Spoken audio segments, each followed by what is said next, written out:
Ang Ginoo manaa kaninyo.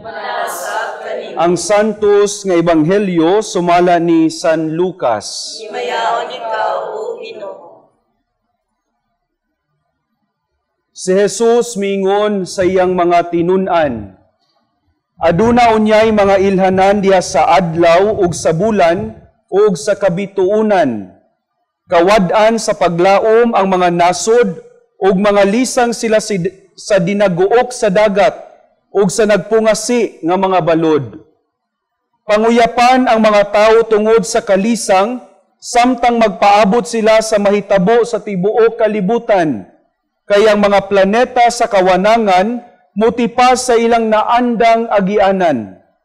Unya mutungha ang anak sa tawo, muabot siya nga may gahom ug himaya diha sa panganod. Inigsugod nagkahitabo nining mga butanga, tindog ug hangad kamo, kay duol na ang inyong kaluwasan. Busa pagbantay kamo, ayaw kamo patuyang sa pagkaon ug pag-inom sa makahubog nga ilimnon, ug ayaw kamo padaog sa mga kabalaka mahitungod niining kinabuhia, kay tingalig unyag hikalitan kamo ni adtong adlawa. Kay moabot kini sa tanang mga tawo sa tibuok kalibutan ingon sa usa ka litag. Busa pagbantay gayud kamo og pag-ampo kanunay nga makabaton kamo kalig-on aron makaatubang kamo nga dili maunsa niining tanan nga mahitabo ug makabarog sa atubangan sa anak sa tawo. Ang ebanghelyo sa Ginoo. Dayon ikaw, O Kristo. Mayong adlaw kaninyong tanan. Kapaspas sa panahon, ania na usab kita sa unang adlaw sa katapusang bulan sa tuig. Karong adlaw sa liturhikanhong kalendaryo sa atong simbahan, unang adlaw sa Adbyento. Ang panahon nagigahin alang sa espirituhanong pagpangandam sa Pasko sa pagkatawo sa atong Ginoo. Apan kung lantaw nato ang realidad sa atong palibot, karon maoy unang adlaw sa pagsaulog sa Pasko, Christmas party sa atong trabahoan, pundok o katilingban. Masabta nato na dili gyud nato mapugnan ang kalipay na masinati sa matag hinumdom nato na ang Dios nagpakatawo og nakig-uban kanato. Kining maong kalipay gipasamot o gipahugot pinaagi sa atong kultura sa madasigong paghataganay sulod niining panahuna.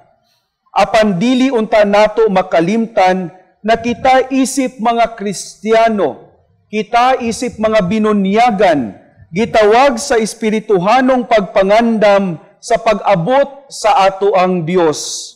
Ikaw ug ako, gitawag na magahin sa panahon, aron lantawon ang kahimsog sa atong kasing-kasing, pagtuo sa Dios, pakiglambigit sa atong isig katawo, kung kini dili ba makahatag babag sa tiunay ug malipayon na pagsaulog sa Pasko. Ang imong pagpuyo sa pagtuo, makahatag ba nimo og kalipay? Ang relasyon sulod sa imong pamilya ug sa imong mga higala, makahatag ba nimo og kalipay? Sa psychology, adunay konsepto na gitawag og nesting. Kini ang instinct sa mga nagmabdos na mga inahan nga mangandam alang sa pag-abot sa iyang anak. Siya manglimpyo, mangandam sa sanina sa bata, magtigom sa ubang galamiton, ug magplano alang sa iyang luwas na pagpanganak. Dili man kita mabdos, apan sama sa usa ka inahan nga nagmabdos, gitawag kita na musulod niining Adbyento, isip nesting, aron atong andamon ang atong kaugalingon alang sa pag-abot ni Kristo. Unsa man ang angay na limpyuhan sa imong kaugalingon. Ang imong kasing-kasing ba na adunay aligot-got? O ang imong ba aron ang maayo ug mahigugmaong pulong mugawas gikan niini? O ang imong dalunggan ba aron mahimo kang maalam sa mga istorya na imong pamaynawon? Dugang niini mapaningkamutan unta nato ang pagsulob sa kamaya, sa bisti sa kamaya, paglaom, kamatinud-anon o pagpasaylo, taliwala sa tong katilingban na nagmasulubon. Pamalandungan pod nato ang atong kadasig sa pagkaon sa lawas ni Kristo, isi pagpadayag sa atong gugma o pag-abli sa atong kaugalingon, aron kita mamahimong iyang buhing presensya. Mahimo untang tataw alang kanato ang atong plano alang sa tiunay ug malipayong pagsaulog sa Pasko sa pagkatawo sa atong Ginoo. Kalipay na nagsumikad sa atong kasing-kasing tungod kay nasabta nato na ang pag-abot ni Kristo sa ulugon dili lamang pinaagi sa party o exchange of gifts.